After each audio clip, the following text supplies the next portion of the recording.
Your voices are amazing. Simon Cowell, does he regret what he said, do you think? Because he said, didn't he? He said that, Jonathan, you should go alone. Yeah. I mean, he's taken it back 3 times now. Has he? In counting, so yeah, that's quite Jonathan Antoine captured hearts when he appeared on Britain's Got Talent with a powerful voice and a moving story. Millions watched him grow in confidence right before their eyes, and many believed he was destined for a lifelong career in music. I'm Charlotte. And I'm Jonathan. And we're in the Britain's Got Talent final. Nervous, excited. Yeah, just a cocktail of emotions. And it actually feels really far away. It doesn't feel like. But as the years passed, his name slowly faded from the spotlight. Fans began to wonder what really happened to Jonathan Antoine after BGT. Did fame change his life for the better, or did it bring unexpected struggles?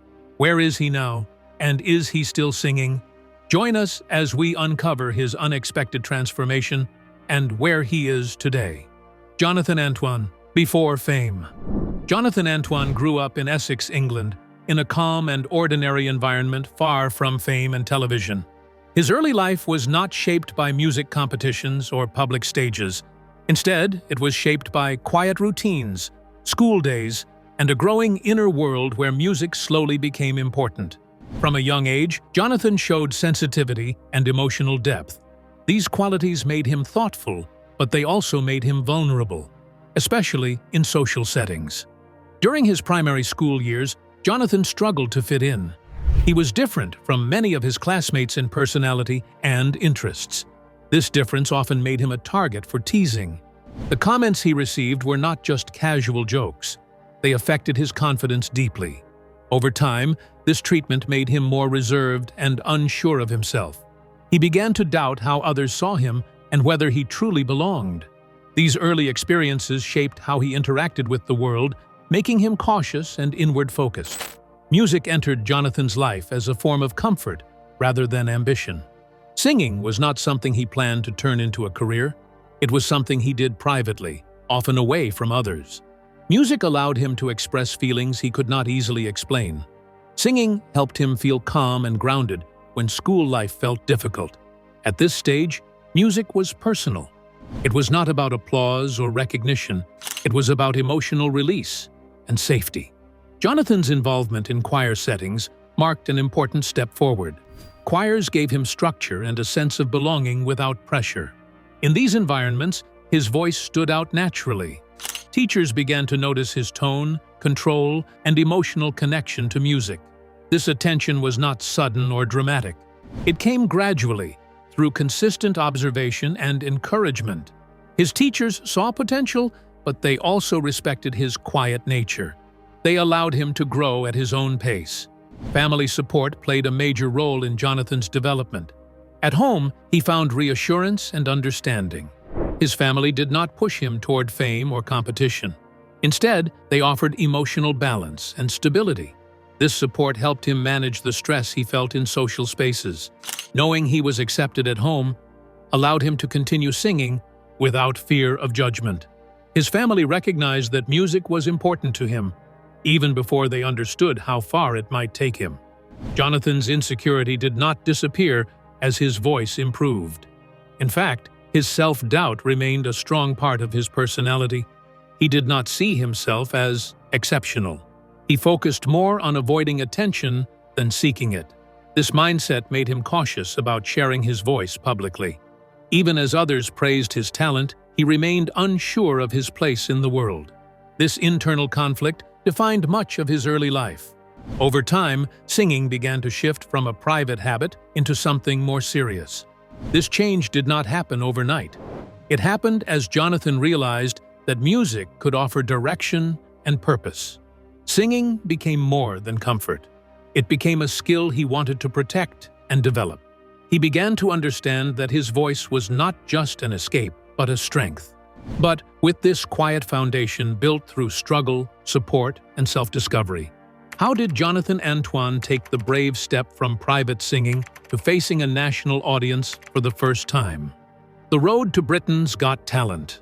Jonathan Antoine's path to Britain's Got Talent did not begin with confidence or certainty. It began with hesitation, careful thought, and strong inner conflict.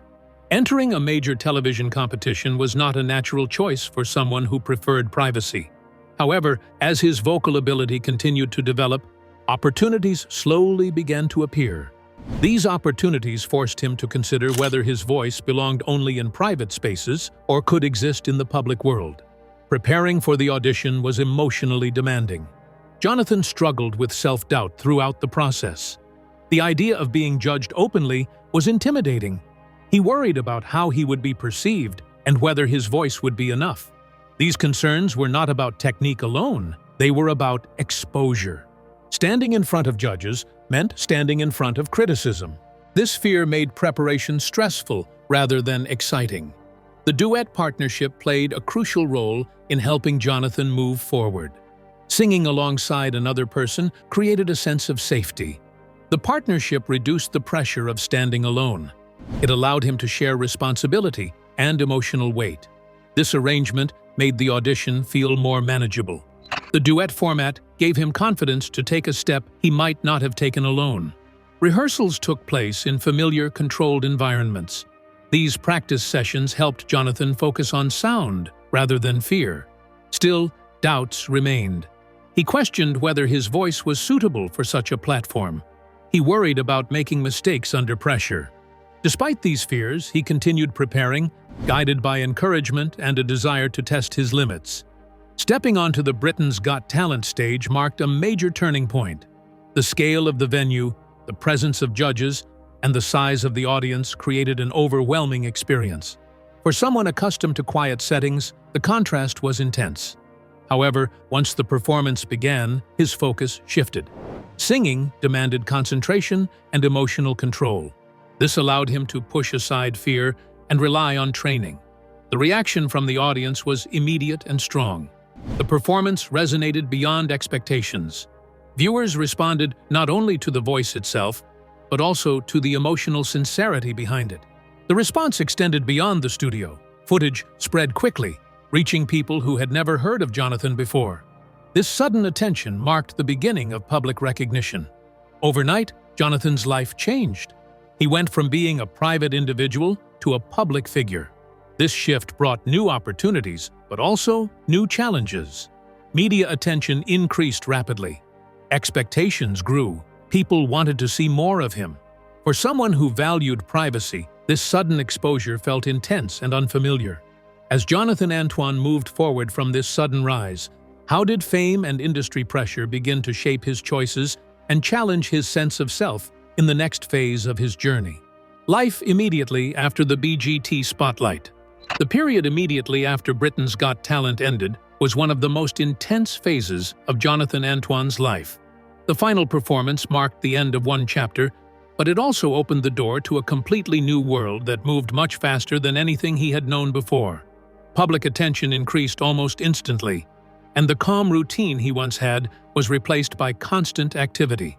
After the show, celebrations followed quickly. Appearances, interviews, and congratulatory messages came from many directions. Jonathan was praised widely, and his name became familiar across the country. This sudden attention was overwhelming because it arrived without warning or preparation. Only a short time earlier, he had been living a quiet life focused on school and singing practice. Now he was being treated as a national figure. The music industry responded immediately. Management companies and record labels expressed strong interest. Meetings were arranged quickly, often back-to-back. These discussions introduced Jonathan to the professional side of music, which was very different from choir rehearsals and practice rooms.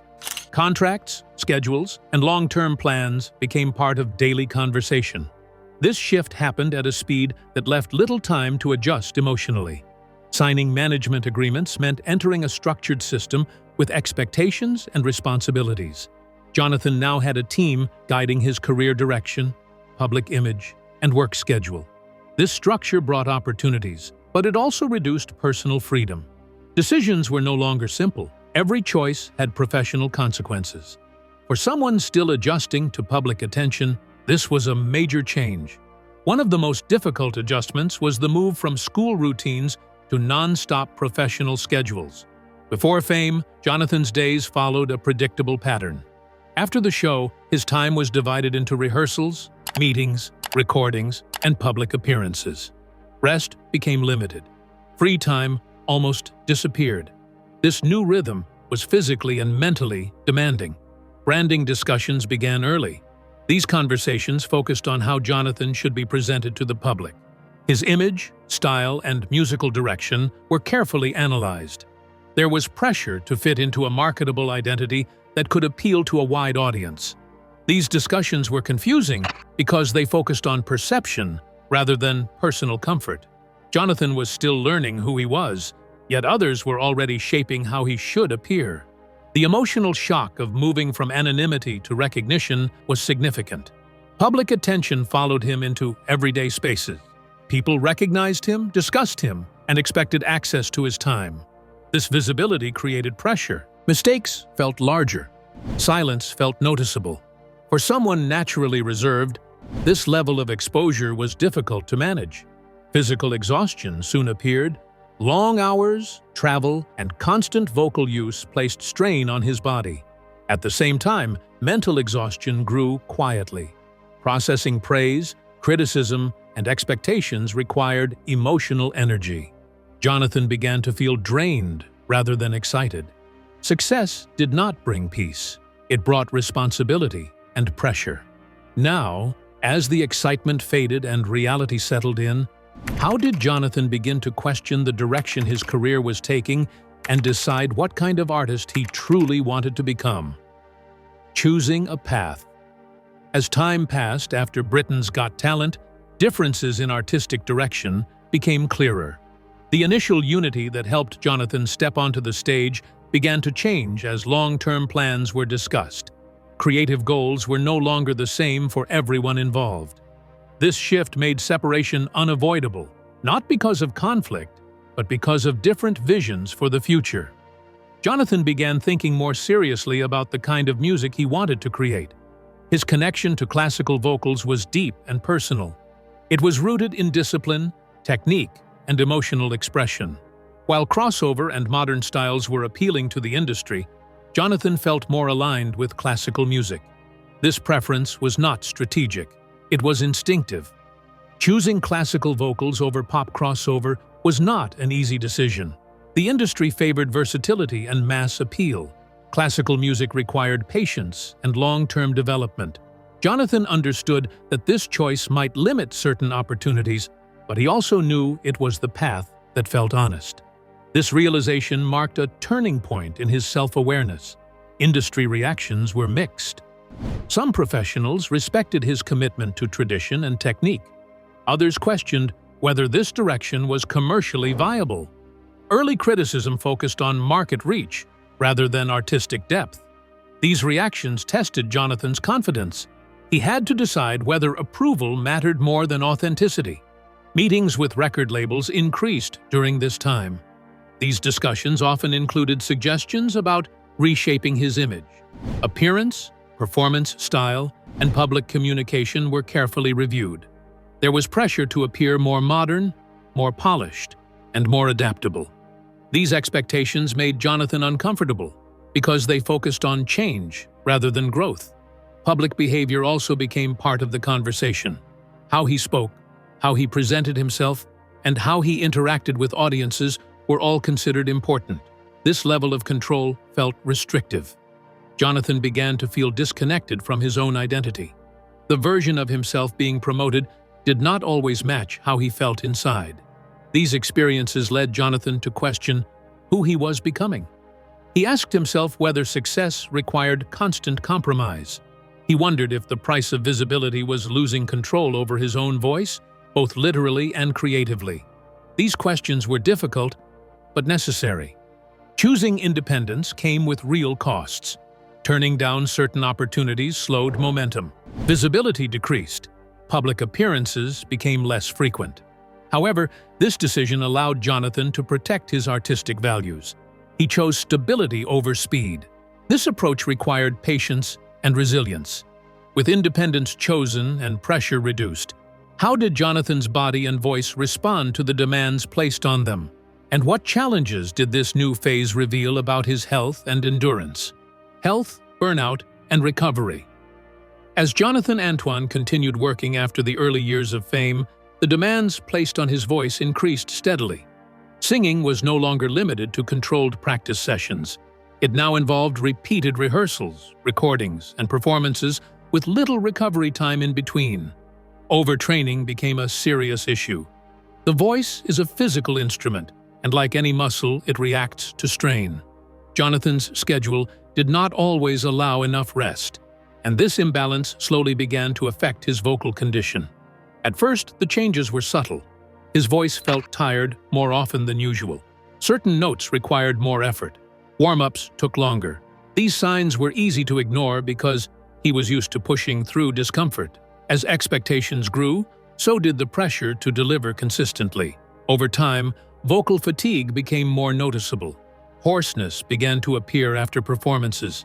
This was a new and worrying experience. The realization that his voice was not invincible was emotionally difficult. Singing had always been his strongest form of expression. It was the one area where he felt secure. When that foundation showed signs of weakness, it created fear and uncertainty. He began to understand that talent alone could not protect him from physical limits. This awareness marked a major emotional shift. Medical assessments became necessary. Vocal specialists examined his condition and identified signs of strain and fatigue. These evaluations made it clear that continuing without rest could cause long-term damage. As a result, Jonathan was advised to reduce vocal activity and take breaks from singing. These pauses were not optional. They were required for recovery. Stepping back from singing meant stepping away from opportunities. Performance invitations and recording plans had to be delayed or declined. This was not an easy choice. Each opportunity represented progress and visibility. However, continuing without rest would risk permanent harm. Jonathan chose long-term health over short-term success. This decision showed maturity and discipline, even though it came with frustration. During this period, Jonathan also began therapy. The emotional weight of burnout affected his confidence and self-image. Therapy helped him process stress, fear, and disappointment. It also helped him separate his sense of worth from constant performance. Learning to value rest as part of growth was a key lesson. Time away from public view allowed space for healing. This absence was not withdrawal. It was intentional recovery. Jonathan focused on rebuilding strength slowly and carefully. He learned that silence could be productive.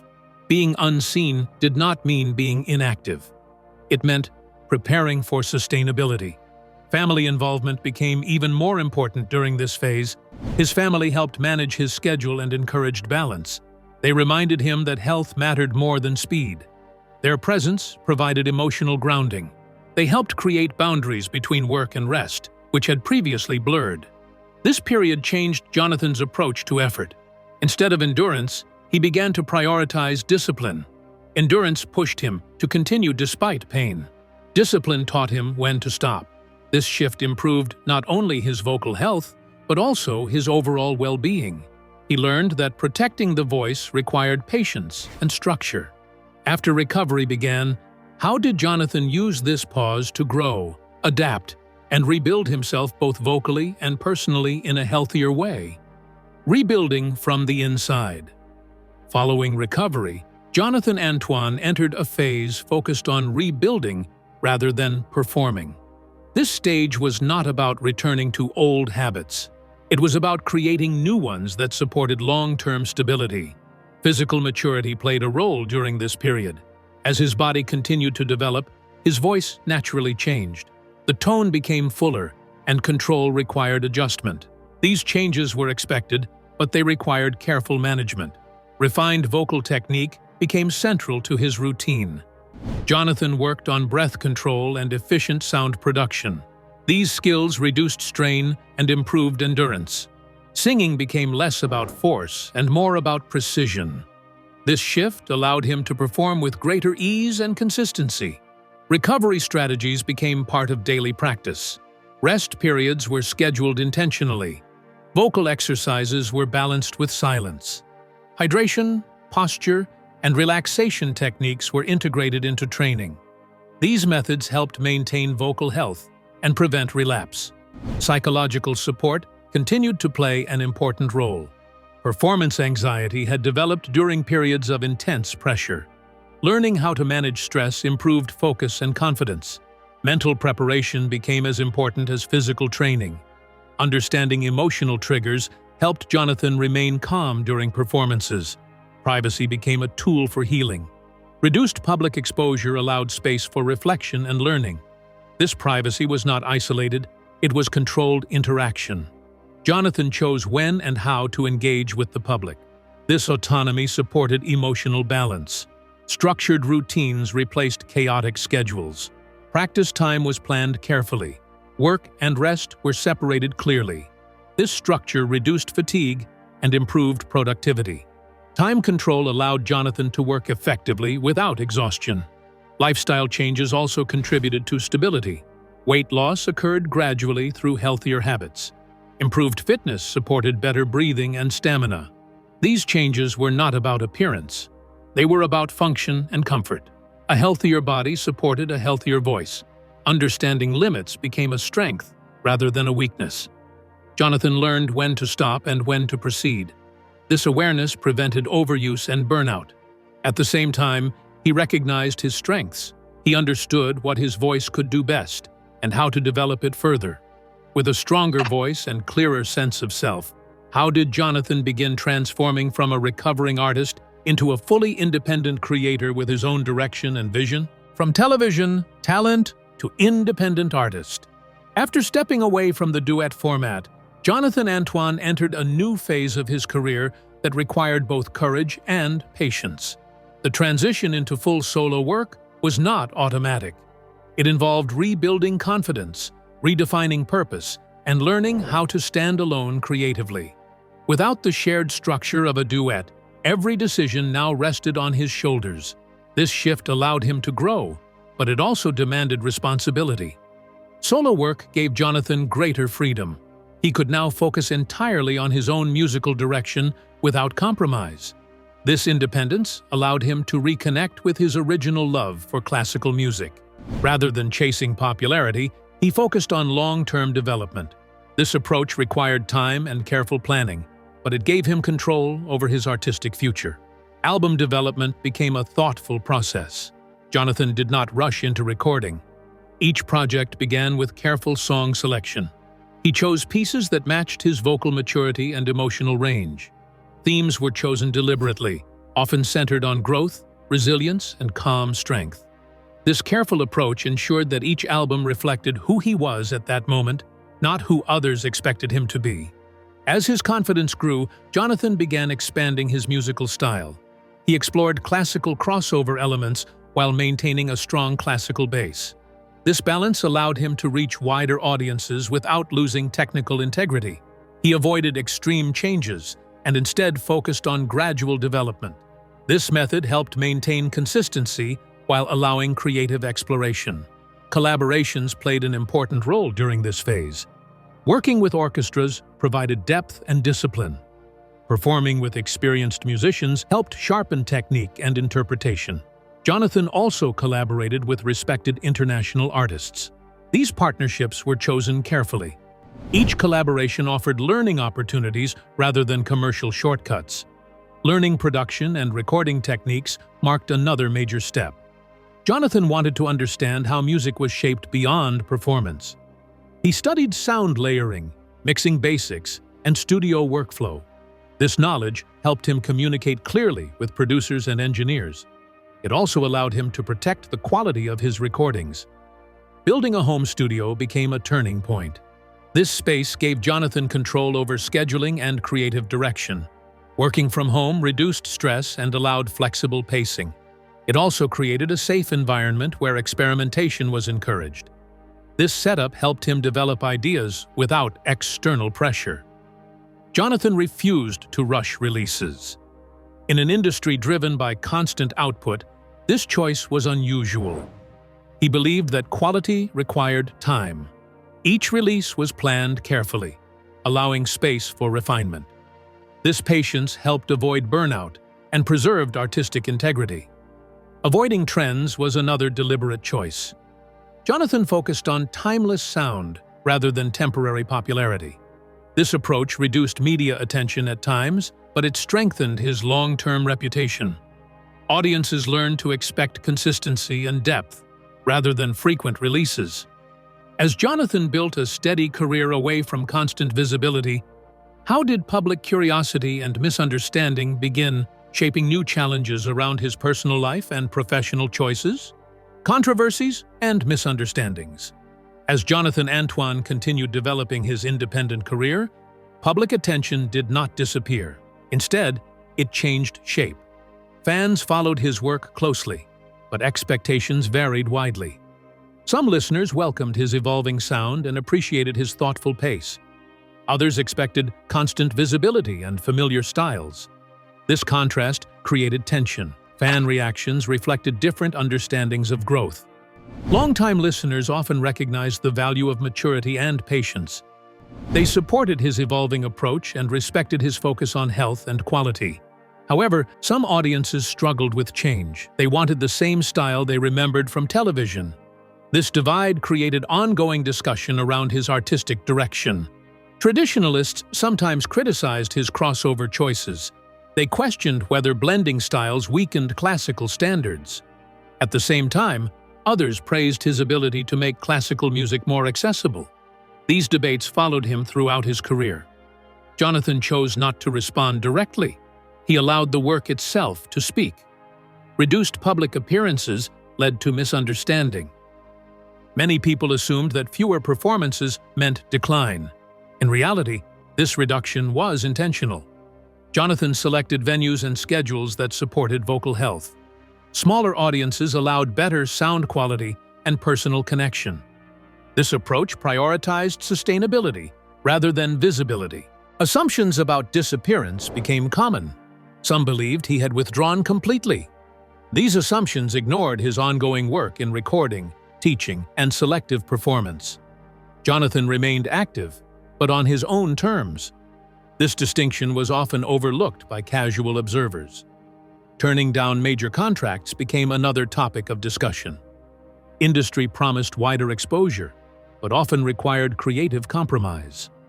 Jonathan chose to protect his values. These decisions slowed commercial growth, but preserved independence. This approach reinforced his commitment to authenticity. Public discussion around health and appearance also emerged. Changes in weight and visibility sparked commentary. Jonathan addressed these topics indirectly by focusing on wellness and balance. Lifestyle adjustments supported vocal stability and emotional health. These changes were practical rather than cosmetic. Sharing his autism diagnosis marked a significant moment. This disclosure helped many understand his working style and communication preferences. It also highlighted the importance of self-awareness. Jonathan used this understanding to structure his work more effectively. Clear routines and focused environments improved productivity. Clarity about himself improved decision-making. Understanding strengths and limits allowed Jonathan to manage projects with confidence. He no longer felt pressured to meet external expectations. This clarity reduced stress and increased satisfaction. With public curiosity ongoing and personal clarity achieved, how did Jonathan begin shaping the next phase of his journey toward balance, contribution, and long-term impact? Behind the curtains, how Jonathan Antoine actually built a sustainable career. After stepping away from constant mainstream exposure, Jonathan Antoine made very clear choices about how he wanted his career to function on a daily professional level.